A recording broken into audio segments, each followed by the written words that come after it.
Hello दोस्तों, जैसे कि आप देख सकते हैं ये कक्षा 12 के लिए अध्याय नंबर 3 रसायन विज्ञान। इस पर हम एक वीडियो बना चुके हैं और ये अपना दूसरा वीडियो रहेगा और जिसमें हम कुछ बेसिक डिफिनीशन मतलब इंपॉर्टेंट वाले डिफिनीशन हम देखेंगे और इसके बाद तीसरी वीडियो में हम निगमन कुछ कराएंगे। ठीक है, आज का क्लास मतलब वही रहेगा, डिफिनीशन इंपॉर्टेंट डिफिनीशन जो है इसमें। ठीक है, तो कल की क्लास में आप देखे होंगे कि हम आणविकता तक पढ़ा चुके हैं। ठीक है, आज की क्लास रहेगा अभिक्रिया की कोटि किसे कहते हैं। ठीक है, और कोटि आप में तकरीबन 2 प्रकार की कोटि दी हुई है, ऐसे 3 प्रकार की हैं, लेकिन आप में केवल 2 है, शून्य कोटि और प्रथम कोटि। आज इसका डिफिनीशन देखेंगे और कल उसका हम क्या करेंगे भाई, निगमन देखेंगे। ओके, तो चलते हैं फिर बिना वक्त गवाए हुए। हेडिंग बना ले, अभिक्रिया की कोटि।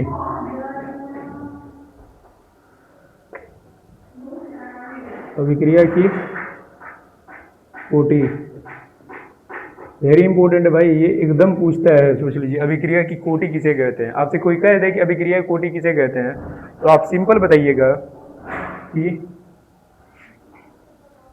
अभिकारी से उत्पाद बनते समय अभिकारी के जितने अणुओं की सांद्रता में परिवर्तन होता है ना, उसे अभिक्रिया की कोटि कहते हैं। क्या लिखेंगे डिफिनीशन, अभिकारी से उत्पाद बनते समय अभिकारी के जितने अणुओं में सांद्रता मतलब अभिकारी के जितने अणुओं की सांद्रता में क्या होता है भाई, परिवर्तन होता है, उसे अभिक्रिया की कोटि कहते हैं। तो लिख ले, अभिकारी से उत्पाद बनते समय डिफिनीशन क्या लिखेंगे,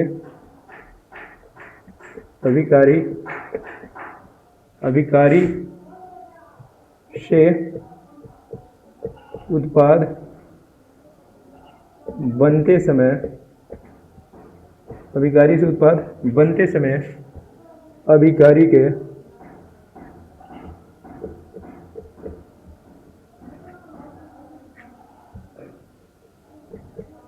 अभिकारी से उत्पाद बनते समय अभिकारी के अणुओं की सांद्रता में अभिकारी के अणुओं की सांद्रता में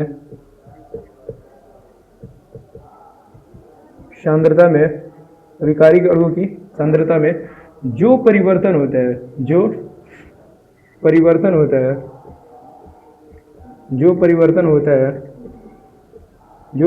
होता है उसे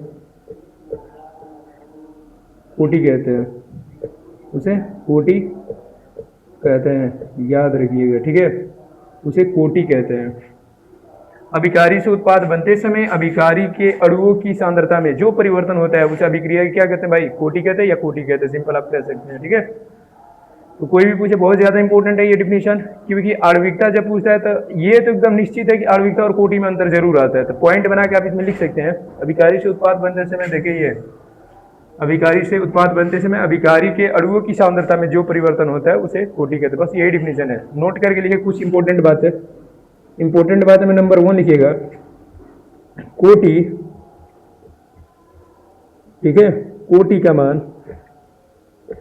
मान ठीक है, कोटि का जो मान होगा वह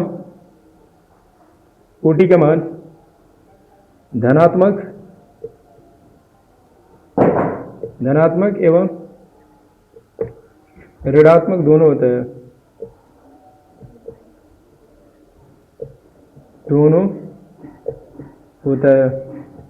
मतलब धनात्मक भी होता है और ऋणात्मक में भी होता है, इसलिए लिखा गया है धनात्मक और ऋणात्मक दोनों होते हैं। ओके, तो दूसरा नेक्स्ट नोट लिख ले भाई, बहुत ज्यादा इंपॉर्टेंट है ये पॉइंट है, नोट है इसमें। ठीक है, कोटि का मान धनात्मक और ऋणात्मक दोनों में होता है। दूसरी बात लिखे, कोटि शून्य भी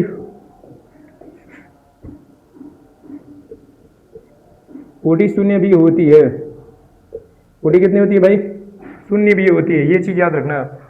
कोटि का मान धनात्मक एवं ऋणात्मक दोनों होता है। दूसरा नोट में आप लिखिएगा कोटि शून्य भी होती है। ठीक है, और नंबर 3 में लिखिएगा आप कि कोटि का मान ठीक है, कोटि का मान 1, 2, 3, 4 से अधिक भी हो सकता है,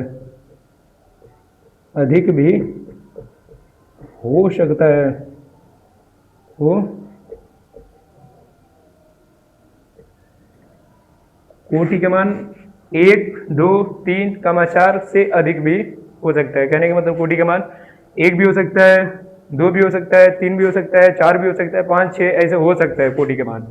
कोटि शून्य भी होती है, ये चीज़ याद रखना। कोटि का मान धनात्मक और ऋणात्मक दोनों में होता है, ठीक है। तो ये कुछ मोस्ट इंपॉर्टेंट नोट है, आप इसको अच्छे से क्या कर ले भाई, उतार ले अपने कॉपी पे। इसके बाद नेक्स्ट टॉपिक आप बनाइएगा आणविकता और कोटि में अंतर, जो कि वेरी इंपॉर्टेंट है और ये हर साल आया है, हर एग्जाम में, बोर्ड एग्जाम में 2027 में एकदम बिल्कुल आने वाला है। अब वेरी इंपॉर्टेंट करके लिख लीजिएगा, ठीक है। अभिक्रिया की आणविकता और कोटि में अंतर, ठीक है। नेक्स्ट हेडिंग अब बनाएंगे, तब तक आप लोग ये उतार लीजिए।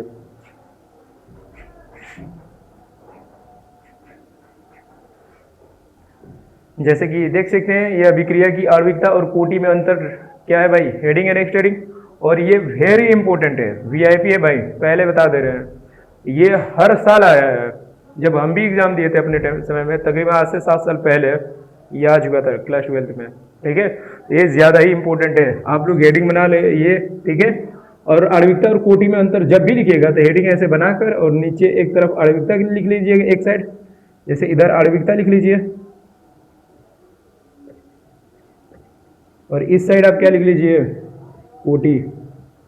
एक साइड आणविकता, दूसरी साइड कोटि लिख लीजिए, ठीक। पहला अंतर देखे, पहली बात तो इसका डिफिनीशन, पहला अंतर हो जाएगा। 3 अंतर कम से कम आप लोग लिखिएगा, ठीक है। तो पहला तो अंतर इसमें इसका आणविकता का डिफिनीशन हो जाएगा, दूसरा ये कोटि के डिफिनीशन आप लोग लिख लीजिए, जो कि हम लिखवा चुके हैं। इंपॉर्टेंट नोट वाला अंतर लिखिए यहाँ पर। नोट में पहला अंतर आप क्या लिखेंगे इसमें, नंबर 1 में, कि आणविकता सदैव, ठीक है, आणविकता सदैव धनात्मक में होता है, धनात्मक में होता है, ठीक है, धनात्मक में होता है। और कोटि में आप लिखिएगा कि कोटि धनात्मक, कोटि धनात्मक कमा ऋणात्मक में होती है, ठीक है।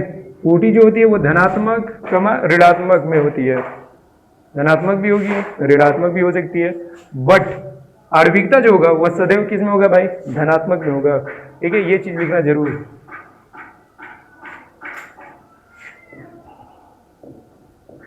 ऋणात्मक दोनों में होती है, ठीक है, दोनों में होती है, लिख लेना, दोनों में होती है। पहली बात, या तो ये धनात्मक होगी या तो ऋणात्मक होगी, ये चीज याद रखना, दोनों में होती है। इधर आ जाए नेक्स्ट नोट, आणविकता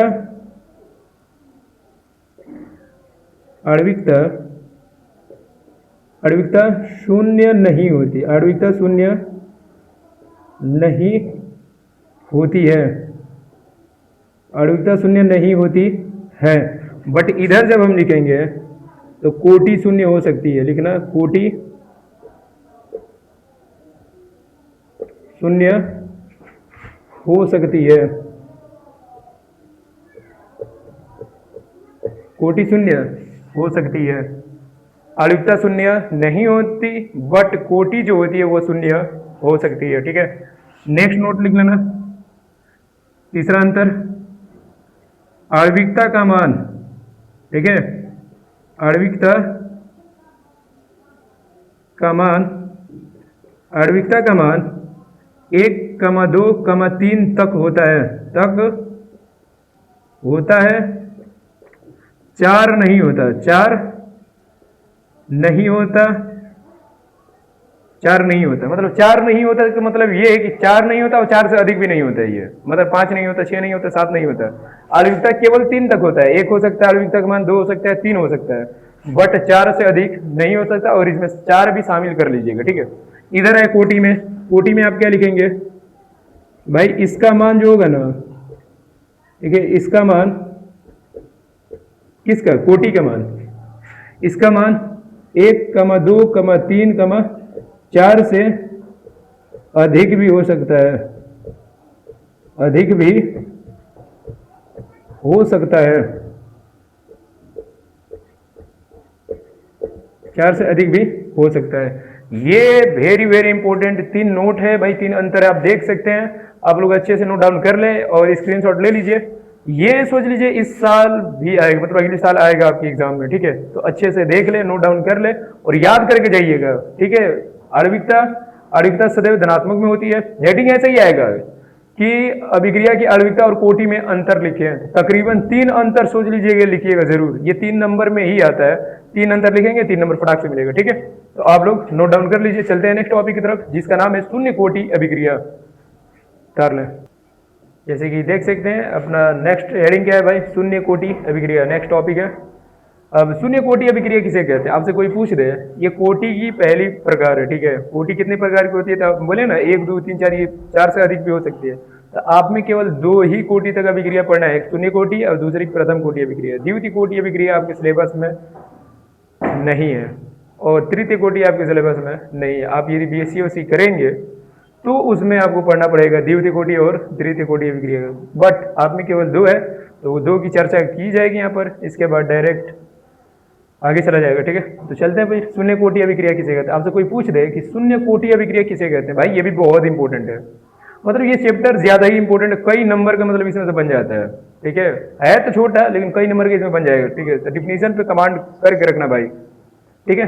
देखिए शून्य कोटि अभिक्रिया किसे कहते हैं, आपसे कोई पूछ दे तो आप क्या बोलेंगे कि ऐसी अभिक्रिया जिसकी दर अभिकारकों की सांद्रता पर निर्भर नहीं करती, उसे शून्य कोटि अभिक्रिया कहते हैं। क्या लिखेंगे, ऐसी अभिक्रिया जिसकी दर अभिकारकों की सांद्रता पर निर्भर नहीं करती है, उसे शून्य कोटि अभिक्रिया कहते हैं, ठीक है। लिखिए डिफिनीशन क्या लिखेंगे, ऐसी अभिक्रिया जिसकी दर,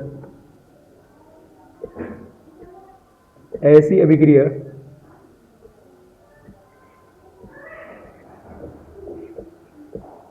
ऐसी अभिक्रिया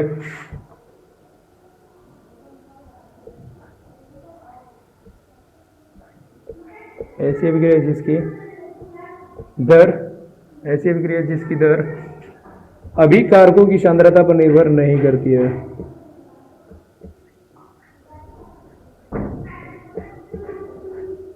अभिकारकों की सांद्रता पर निर्भर अभिकारकों की सांद्रता पर निर्भर नहीं करती है, ठीक है। क्या लिखेंगे, ऐसी अभिक्रिया जिसकी दर जो होती है ना, ये अभिकारकों की सांद्रता पर निर्भर नहीं करती है, उसी को हम क्या कहते हैं भाई, शून्य कोटि अभिक्रिया कहते हैं। सिंपल, आपसे कोई पूछे शून्य कोटि अभिक्रिया किसे कहते हैं, तो आप डिफिनीशन में बताइएगा कि ऐसी अभिक्रिया जिसकी दर जो होती है वो अभिकारकों की सांद्रता पर निर्भर नहीं करती। अभिकारकों का अर्थ होता है वही अभिकारी, ठीक है, रिएक्टेंट। शून्य कोटि अभिक्रिया को हम जीरो ऑर्डर रिएक्शन कहते हैं, ठीक है। इंग्लिश वाले बच्चों के लिए जीरो ऑर्डर रिएक्शन इसको कहते हैं, zero order reaction, zero order reaction, ठीक है। जीरो ऑर्डर रिएक्शन इसे हम कहते हैं इंग्लिश में, और हिंदी में तो भाई शून्य कोटि अभिक्रिया है। आपसे कोई पूछ देता क्या बोलेंगे, ऐसी अभिक्रिया जिसकी दर अभिकारकों की सांद्रता पर निर्भर नहीं करती। सिंपल बात यह है कि जिसकी दर जो होती है dx/dt जो होता है, इसके मतलब, इस डिफिनीशन के मतलब कि जो अभिक्रिया की जो दर होती है, I mean rate of reaction जो होता है, वह अभिकारकों की सांद्रता पर निर्भर नहीं करती है। a के पावर 0 आता है तो समझ जाना कि ये शून्य कोटि अभिक्रिया है। शून्य कोटि अभिक्रिया का दर समीकरण है ये, ठीक है। अब अच्छे से नोट डाउन कर ले, ये इक्वेशन किसका है भाई, शून्य कोटि अभिक्रिया का दर इक्वेशन, दर समीकरण जिसे कहते हैं। ऐसी अभिक्रिया जिसकी दर अभिकारकों की सांद्रता पर निर्भर, यही अभिकारक। जैसे में आपके सामने कोई चीज बनता है, ए से पी बन रहा है, ठीक है, ए से कोई पदार्थ पी बन रहा है, तो इसको कहते हैं अभिकारक या अभिकारी कहते हैं। इसकी सांद्रता पर निर्भर नहीं करेगी, जो शून्य कोटि अभिक्रिया होगी ना, इसकी सांद्रता पर निर्भर नहीं करेगी। a के पावर 0 मतलब क्या, 1 बना देगा यहाँ पर, तो dx/dt का मान क्या आ जाएगा, 1। इसका मतलब ये है कि ये सांद्रता पर निर्भर नहीं कर रही है। जब आगे इसको हल करेंगे तो क्या बनेगा, dx/dt, ठीक है, समानुपाती। ये a के पावर जो 0 है ना भाई, a के पावर जो 0 होता है, आप याद रखिएगा, किसी भी चीज के पावर यदि 0 लगाए तो इसका मान कितना होता है, 1 होता है। तो बस इसका मान क्या हो जाएगा, 1 के बराबर हो जाएगा। तो जरा बताएं, ये dx/dt क्या इसकी सांद्रता पर निर्भर कर रही है, नहीं कर रही है, इसलिए इसको हम शून्य कोटि अभिक्रिया कहते हैं। आई बात समझ, बस सिंपल। तो आप लिख लें, अब नोट करके लिख सकते हैं कि शून्य कोटि अभिक्रिया का दर समीकरण क्या होता है। लिख लें, शून्य कोटि अभिक्रिया, शून्य कोटि अभिक्रिया का दर समीकरण, दर समीकरण, शून्य कोटि अभिक्रिया का दर समीकरण क्या होता है, यही वाला यहाँ उतार दो, dx बटे में dt समानुपाती a के पावर 0, ऐसे बना दीजिए। ये a क्या है, सांद्रता है, किसकी, अभिकारक की सांद्रता, अभिकारक की सांद्रता। ये रिएक्टेंट, अभिकारक मतलब रिएक्टेंट है, उत्पाद जिसे हम प्रोडक्ट कहते हैं, ठीक है। ये बात यहाँ से जब हम dx बटे dt करेंगे, ठीक है, और समानुपाती चिन्ह जब हटाएंगे तो एक नियतांक आएगा k और a के पावर 0। आप इसे भी नोट डाउन कर लीजिएगा, ठीक है, बहुत ज़्यादा इंपॉर्टेंट है, ठीक। अब इसमें क्या पूछ सकता है कि शून्य कोटि अभिक्रिया का मात्रक बता दे, वेरी इंपॉर्टेंट, ये ऑप्शनल में भी आता है। तो नोट डाउन करके आप लिख लें, यहाँ पर हम लिख दे रहे हैं, ठीक है। ये बताने के लिए आप ये चीज़ याद रखिएगा कि a के पावर 0 जो होता है ना, a के पावर जो 0 होता है, ये कोई भी संख्या के पावर 0 चला दे, इसका मान क्या होता है, 1 के बराबर होता है। बस यहाँ पे नोट करके लिख लीजिएगा, वेरी इंपॉर्टेंट, कि शून्य कोटि अभिक्रिया का मान जो होता है भाई, शून्य कोटि अभिक्रिया का दर समीकरण dx बटे dt बराबर a होता है, ठीक है। यहाँ देख ले इसका मात्रक, इसका शून्य कोटि अभिक्रिया का मात्रक लिख ले, शून्य कोटि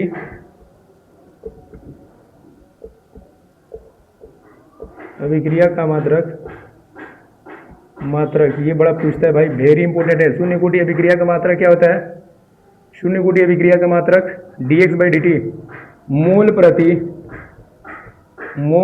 प्रति लीटर सेकेंड, ठीक है। ये होता है भाई, इंपॉर्टेंट है, बहुत ज्यादा इंपॉर्टेंट है, इसे याद रखिएगा, मोल प्रति litre second. Zero order reaction का यूनिट क्या होता है, मोल प्रति लीटर सेकेंड, मोल प्रति लीटर सेकेंड, ठीक है। आप नोट डाउन कर लें, ये शून्य कोटि अभिक्रिया रही, इतना ही पूछेगा, इससे ज्यादा नहीं पूछेगा, ठीक है। आप लोग उतार लीजिए, स्क्रीनशॉट ले लीजिए।